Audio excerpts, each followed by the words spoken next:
All right, my friends, hello.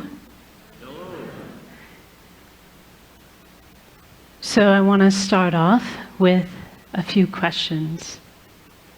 And I know a lot of other presenters have already asked you questions. And they've been kind of hard questions. But the questions I'm going to ask you are very, very simple. And I promise you'll be able to answer these. All right, are you ready for your first one? Okay. Your first question is, you don't have to answer out loud. Are you having a good day? Okay, you got your answer? All right. My second question for you is, why? If you're having a good day, why are you having a good day? Or if you're having a bad day, why are you having a bad day?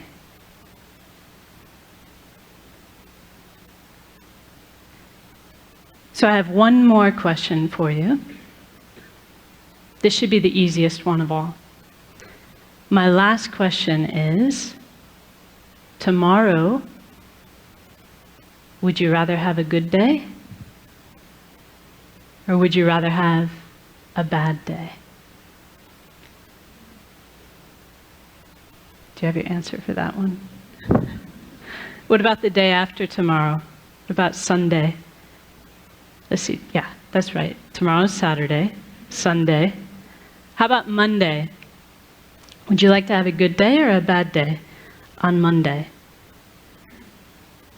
Tuesday? Wednesday? Thursday? Friday? This time next week? A good day or a bad day?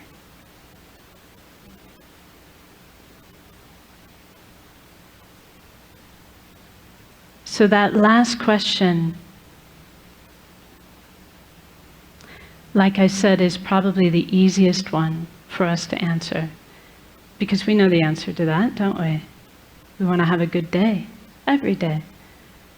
Did anyone in the room answer, yes, I want to have a bad day on Monday? Of course not. We all want to have a good day, every day.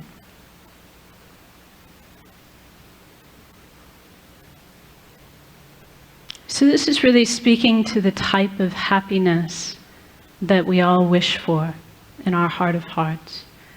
We have a good day when we are happy.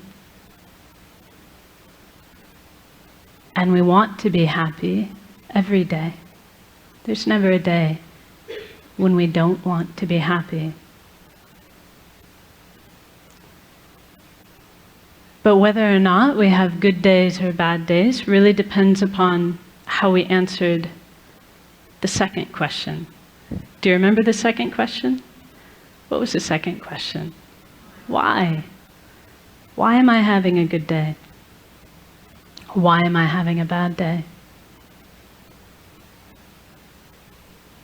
So one thing that my teacher says, his name is Geshe Kelsang Nyema, and he says that much of the time our mind is like a balloon in the wind, blown here and there by external circumstances. Do you know that feeling? He says when things are going well, when they're going our way, we feel happy. But then if something goes wrong, for example, he says if we're forced to work with a colleague that we dislike, but I'm sure none of you have colleagues you dislike, right?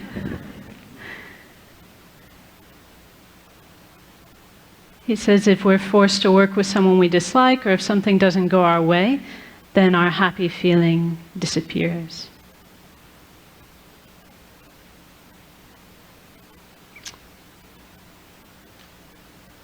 So as long as our answer to the question, why am I having a good day, or why am I having a bad day? Because, you know, this is a question people ask us, like maybe when you get home today, someone will go, well, so how was that TED thing? Did you have a good day? And we'll say, yeah, I did.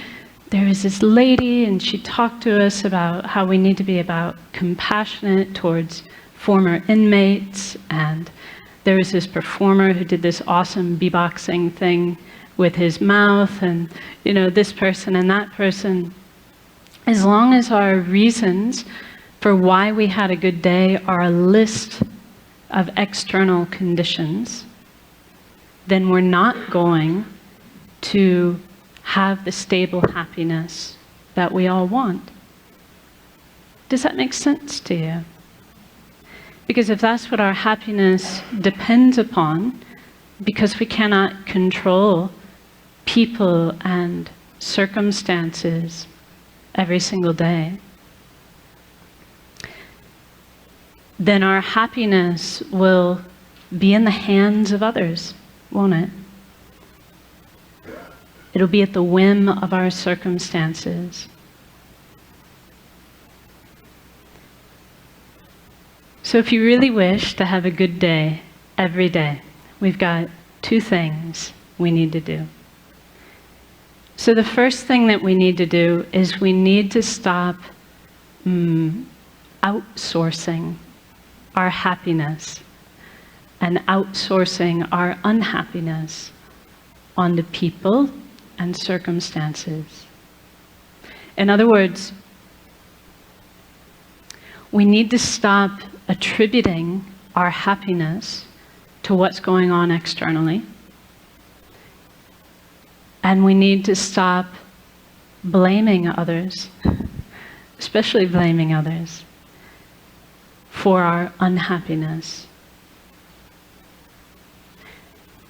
So for as long as we do that, as long as we're making it the job of people and circumstances to make us happy, or as long as we're making it their fault when we're unhappy, our happiness will be very unstable and elusive. Our second job is to actively cultivate a source of peace and a source of happiness coming from inside our own mind. So here's something I want you to commit to memory. Are you ready? This is another line from one of my teacher's books where he says, happiness and unhappiness are states of mind, and therefore their real causes cannot be found outside the mind. So if we have a peaceful state of mind, we will be happy regardless of people and circumstances. If our mind is unpeaceful or agitated, then even if we have very good circumstances, we'll find it impossible to be happy.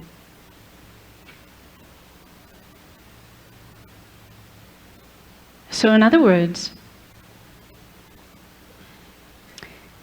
it's not what is happening that is making us happy or unhappy.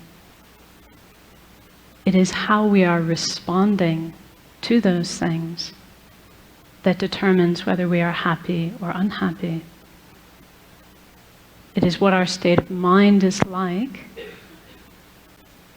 that determines our happiness or our unhappiness. So how are we going to do this? So we can all understand this. Like intellectually, it's not rocket science, is it? It's not hard to understand. And maybe to a certain extent, as I tell you these things, you're like, yeah, I knew that already. I knew that already. But how do we actually do it? How do we actually cultivate this stable peace of mind that we can rely upon regardless of the external circumstances? So this is really where meditation comes into play. And I would say I would need a whole other TED Talk, hint, hint, in order to really do the subject of meditation justice. But for our purposes today, we can say that meditation is a mental action. It's the mental action of concentrating on a peaceful, positive state of mind. If we do that, if we concentrate on a peaceful, positive state of mind, then we can say we're meditating. Whether that's like this, right? See, actually, you don't know if I'm meditating or not, because I could be thinking about my grocery list.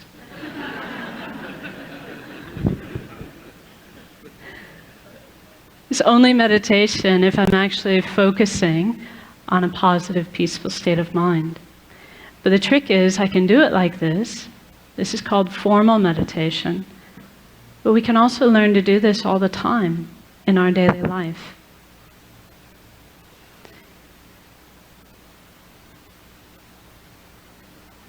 So see, here's a perfect opportunity. We concentrate on a mind of patience. We're not disturbed, not unhappy. So why don't we try it now? Are you up for it? Just a short meditation. According to the clock, I've got 3 minutes left. This is going to be a very brief one. But let's actually try it. Let's try to tap into our own potential for a peaceful, positive state of mind. So now I'll ask you just to sit comfortably and place your feet flat on the floor and your hands within your lap.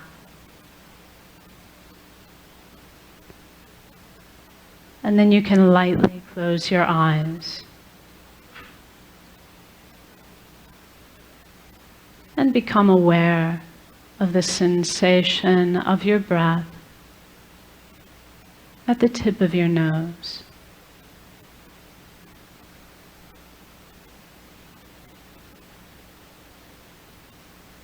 And as you breathe out, you can imagine you are breathing out any agitation,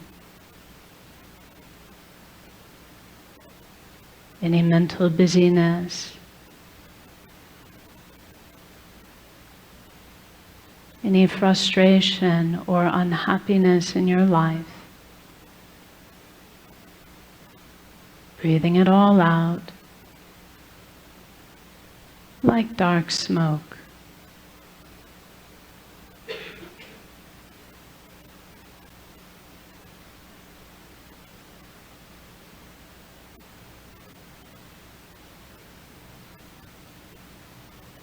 And as you breathe in, you can imagine and believe that you are breathing in a clear, bright light,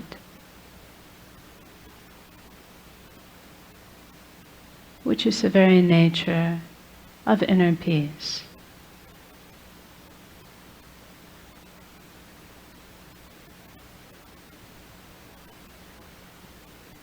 And you can imagine that this clear, bright light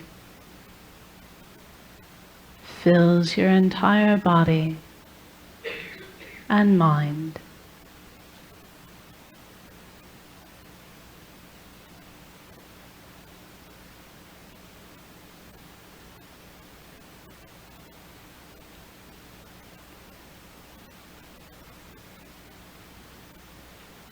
And for a few seconds,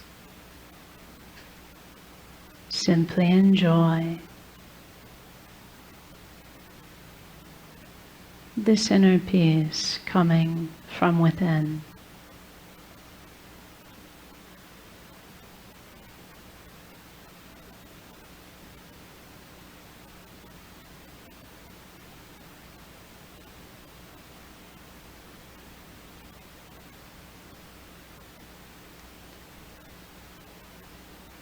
And now as we finish,